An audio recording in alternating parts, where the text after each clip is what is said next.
My name's Valerian, and in this video I'm going to be sharing my perspective and suggestions on Kenshi from a beginner perspective. The first thing you gotta know about Kenshi from a beginner perspective is that Kenshi is not easy. If you are into instant gratification and don't like to work a lot for every bit you have, at least in the beginning, you will not like Kenshi. Also, prepare to reload your game a lot. I suggest quick saving by pressing F5 and quick loading by pressing F9. Also creating regular saves in between. I'll talk more about this in part 2. However, if you are willing to work hard towards a tangible goal and be rewarded greatly for doing so, then Kenshi is for you. I started with the default Wanderer scenario. I suggest you keep it simple and start the game on default settings and the Wanderer scenario. You can always start a new game later once you have enough information to know what you are doing. By the way, what I suggest here is by no means the absolute best way to do things, it is just the best way that I have found so far. After you pick the Wanderer scenario, I strongly suggest making your first character human. If you don't, you will have to recruit and feed a human character later, and that's expensive at this point in the game. The Wanderer scenario puts you naked and afraid in the destroyed town called the Hub, this town right here. As you can see, this is a really crappy town, but it is a town and it does have a bar to sell items and buy food. It also has walls. Bars like this one right here, and that one over there. I suggest the first thing you do is find a copper ore node and start mining it. There are two nearby the hub. There is a bar right outside of the hub walls, so it is easy to find. There is a copper node right next to it where you can run back and forth selling copper to the bartender. So this bar right here, as you can see right over here, this is a copper resource. So this over here is a bar. You want to mine resources here and take them to this bar or the bar in town. This bar is closer, so I would do this one, at least until the bartender runs out of money. Then you can go to the other bar. So run back and forth and sell copper to the bartender. While mining that copper, eventually you will be attacked by bandits. If this happens, just run into the bar up to the roof. The NPCs in there will knock out or kill the bandits. Go back to mining copper, repeat this process until you buy enough food to travel. Or you can skip this process and try your luck with the 1,000 cats, or C, the in-game currency, and you can see how many cats you have by looking down here at the bottom right corner of your screen where my mouse is. It says money, C, 21,000. Now I'm further in the game. You'll start with money C 1000. It'll say that here when you start out. I suggest buying dried meat from the bar. It's the cheapest thing you can buy at the bar that you can actually eat. Remember, green fruit isn't edible, it's just used to make food, which you can't do yet. If your hunger is really low, I suggest dried fish. It's more expensive, but not much more, and will get you back up to 200 hunger. So, as long as this hunger meter is above 200, you're not going to be hungry and you're not going to take a stats loss. If it goes below 200, you'll take a stats loss, and if your hunger meter goes low enough, you'll die. So hunger is a huge driving factor in this game, at least in the beginning. Any other food you can buy is way too expensive right now, and I wouldn't recommend it. When you have enough food and some cats, head south of the hub and slightly west until Squin, a town, pops up on your map right here. Start traveling there. The most effective way to do this is to just right-click on the map, like right here, okay? And try to right click in the middle of the town, not on the gate sides. Now I have a mod that shows me all the roads in the game, and so when I cross this border, it'll say swamps. When I cross from the swamp into this area here, it'll say border zone. So right now we're in the border zone. I would suggest the mod nice map, zones, and roads at the very least. That should be a good start for you to get familiar with the actual map of the game, because the vanilla map doesn't really make things clear. It's just, it's a lot of guesswork if you just use the vanilla map. But anyway, you can still the same rules still apply to the vanilla map. You need to go down here to Squin, and this is what the town of Squin looks like. In Squin, there are two bars, one with a bed sign and one with a bar sign. So this is the one with the bed sign, and this right here is the bar sign. So they're both bars, but they have different signs. One of these bars will have an NPC named Ruka, this chick right here. Talk to her until she agrees to join your group. You will want to save first before you talk to her, so if you choose the wrong dialogue, you can reload the game and try again. Remember, you're going to be reloading a lot. This game is just like that. A lot of bad things can and do happen. Congrats, you have your first squad mate. You will see Ruka down here, down at the bottom. So you see Ruka's right here. Now I have like 7 squad mates, but don't pay attention to that. You're only gonna, you only have 2. So imagine that these right here weren't here and it was just Ruka and your main character. Now that you have 2 characters in your squad, go to the copper node right outside the gate, right here. So see the gate right there? Now, you're going to go on the side of the gate that has this intersection right here. And the corner of this intersection is where the copper node is. So it's right outside the gate, okay? It's the gate located next to the bar with the bed symbol right here. Mine this in the same way you did with the node at the bar in the hub, with both Ruka and your character running to the gate guards and past the gate when you get attacked. These gate guards right here. Right, so at the gate you have these guards, and these guards will attack any bandits that try to come into the town. So the procedure is, the bandits attack you, you pause the game by pressing spacebar, you immediately select all your squad mates that are being attacked, that are near the bandits, and you right click about right here on the other side of town. That way, stray bandits that do make it past the gate, past the guards, because there's only so many here, won't continue to attack you. Because as you can see here, there are more guards and they will attack the bandits as well. So they'll protect you from any bandit attacks. Having 2 workers on a node is far faster than just you. You will now generate money faster. Make sure you buy a wooden backpack from the travel store in Squin, right here. It's going to be on the opposite side from where you do your mining operation. It's on the opposite side of town from that. It's in a tower with this walking man symbol right here. Talk to the merchant and buy a wooden backpack. Once you have 3,000 cats, head back to the bars and recruit another squad mate. Now that you have 3 in your squad, you can mine the small copper resource near the main copper node you've been mining. Let me show you where it is. So you have the main copper node that you've been working this whole time, but you have a small copper node over here. Now, the difference between a small copper node and a regular copper node is the regular copper node can have 2 people on it, but this small copper resource here only supports 1 worker. You can only put 1 worker on it. If you try to put 2 on it, one of them will just stand there and do nothing. Next, I suggest training athletic skill on your squad. Squintin is great because it's a long, narrow city where you can visually see and click on one gate to the other.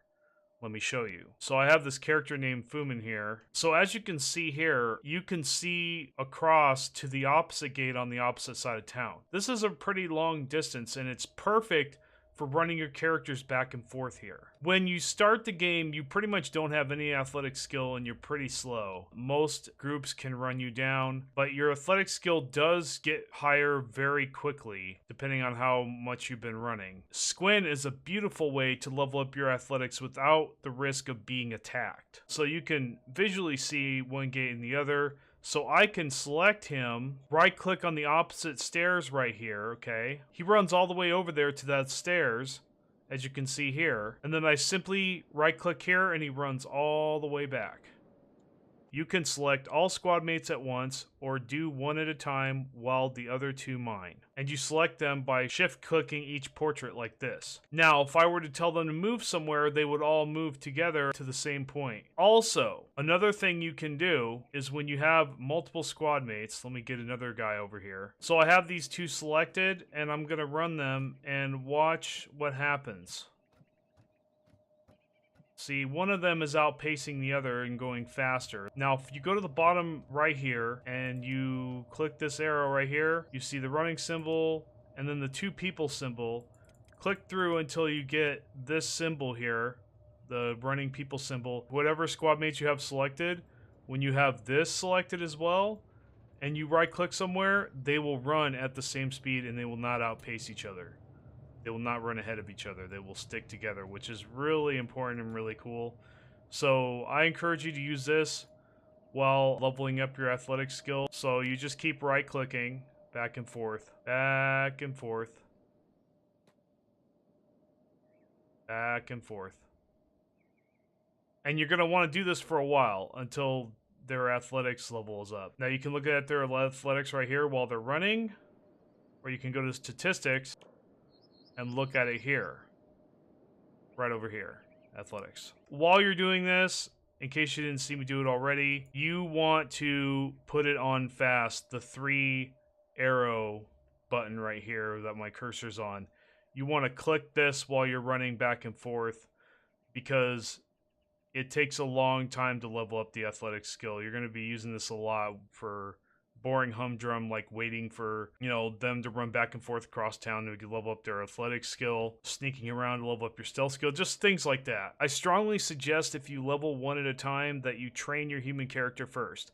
They will need to travel in dangerous territory soon. Put the speed on fast to run back and forth between the gates until you have an athletic skill of at least 20 for each squad mate. 30 on the human character is optimal. You know this house next to the bar that you keep seeing all this stuff in? That's open and my characters keep running back and forth in between it. You want to save 7,000 cats or more to buy the longhouse in Squin closest to the copper nodes you have been mining. So this is the longhouse that I bought. It's right next to the bar with the bed symbol. So you don't want to buy a longhouse like over here or something. That's not the closest one to the copper resource, and why would you want to run farther in between? That adds up. So you want it as close to the copper resource as possible, and this is the closest one that you can buy that's cheapish. Once you buy the longhouse, gather about 24 building material. The way station southwest of Squin is a great source of building material. So this is the way station right here. You can just right click on it on the map and they'll go there. However, if you haven't discovered it yet, it should pop up when you get to Squin, but if it doesn't, just go southwest of Squin until it pops up for you. Now, make sure you're zoomed in a little bit. If you're zoomed out too far, the little stuff won't show up. Things like the village, Hive Village, way station. Notice how they all disappear if I zoom out too much. So make sure you're zoomed in enough to see these things. It has a shop next to the bar that sells building material as well as many other building items such as iron plates, which you will also eventually need a lot of, so keep that in mind. Then build the longhouse using the material you bought. The material only costs around 100 cats, so you will need around 2,400 cats or more to complete the house, so keep mining. Recruit another 3,000 cat squad mate. If you find a medic for 6,000 cats, recruit them as well, but this is optional. Take your main character off mining copper and have the new 3,000 cat recruit mine in their place. I'll explain why later. Once you build the longhouse, build a research bench in the longhouse. So you want to go to the build option, go to tech. Now I have more benches research, but you start out with only small research bench available to build. So you want to click on that. Once you click on that, your cursor will have the research bench on there. You can place it anywhere in the longhouse. Now, one of the mistakes I made is that I made the research bench right here. I don't recommend you do that. Instead, put it over here or something like underneath the stairs or whatever. You could do that. That's a good place for it. Most things don't fit under there, but this research bench does. Left click and it places it. Make sure you hit confirm or it won't place the building. Once you place it and confirm, it turns into a wire mesh and you just right click on it and click build. And as long as you have the materials, they'll add the materials and then you click build again and it'll start building it. And that goes for the longhouse as well. Now, once you get the research bench built, you want to research storage ore. You may need to research general storage first. Just research that regardless unless you already see storage ore available to research. After you research storage ore, build an ore chest. And you want to do storage ore, okay? This guy right here, he looks like this when you build it. I would place it next to the door. Once you place it, you can now assign your characters to mine copper as a job. So I have Mira here. If I shift right click the copper resource, or I can shift, hold right click and click use like I demonstrate here, you'll see this little tab right here that says operating machine copper resource. Okay, this should be lit up. If jobs is deselected, it will become gray, which means they're not doing it. So make sure you have jobs selected. Now, if you need to run away, make sure you deselect jobs so you can run to the gate guards if you get attacked. If you have jobs lit up and you try to run away, they'll keep trying to run back to the copper node to mine it, okay? So just be aware of that. You need to turn jobs off before you run away. So make sure you're using the pause button religiously. Once you do this, your characters will mine automatically for you, bringing copper ore to the ore chest you built automatically. So let me show you what's in store for you when you get this set up right. So I go to this ore chest right here, left click it to see what's in it, and this thing pops up. I've got 20 already. At one time I had 100, and this will add up really quickly if you're doing other things and you're not really paying attention to it. This thing will fill up really fast. Before you know it, you'll have like 10,000 cats worth of ore.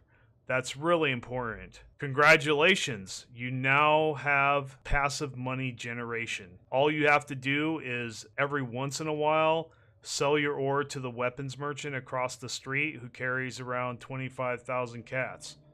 So this guy right here, you see it says weapons shop right here when you click on the building. By the way, I recommend using the wooden backpack you got earlier to do this. Any other backpack won't stack items, so you would take a lot more time to sell the ore than if you could just move all the ore in one trip. In case you don't know what the backpack looks like at the travel gear store, it looks like this. It's a wooden backpack. I mentioned it before, so yeah, make sure you have one of these things. It's just a must-have. Just make sure you keep an eye on your bottom screen with your squad mates' portraits in case they are attacked while mining. Your miners won't get attacked very often, especially if you have the passive and block for each of your miners on. So you go to your characters, Soto, in this case Soto and Mira are my miners. You go to each one of them and you make sure block and passive is lit up here where my cursor is. And you want to do that for every person you have out there mining. If not, stuff will aggro them a lot more often. If they are attacked, they will show up flashing red, solid red, or have red stripes across the portrait background. Remember to run to and past the gate guards if this happens. By this point, you should be sick of mining all these resources just to spend half of what you earned from it on food. So it's time to send a human character away to be a thief. If you start with a human character, use them. Otherwise, you will have to go to the hub and try to recruit them there. Stealing food at this point becomes a necessity because paying for it just isn't sustainable. Also, when the character has a high enough sneak skill, it's another great source of income in addition to mining. Take your main character to the town called Stack, north of Squin. So you have Squin here. Stack is above the hub, up here. This area is somewhat dangerous, so make sure you have plenty of athletic skill to outrun bandits. Why steal here? Well, I found that even if I stole items from the town I live in, that I would need to sell these stolen items somewhere else because the chances of getting caught selling stolen items in the same town, faction, or shop are very high. Also, there is so many more shops and bars in Stack than there are in Squin.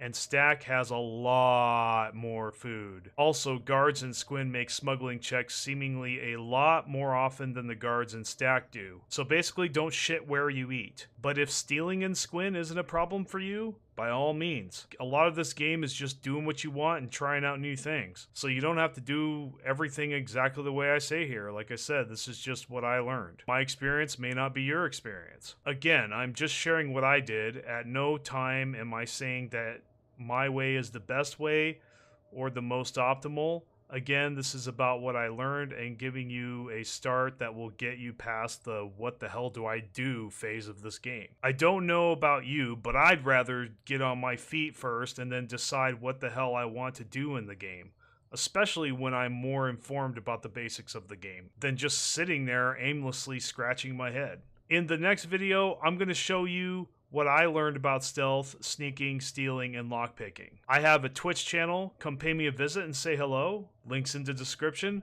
Of course, if you like this video, consider subscribing to my channel. Thanks, and I'll see you next time.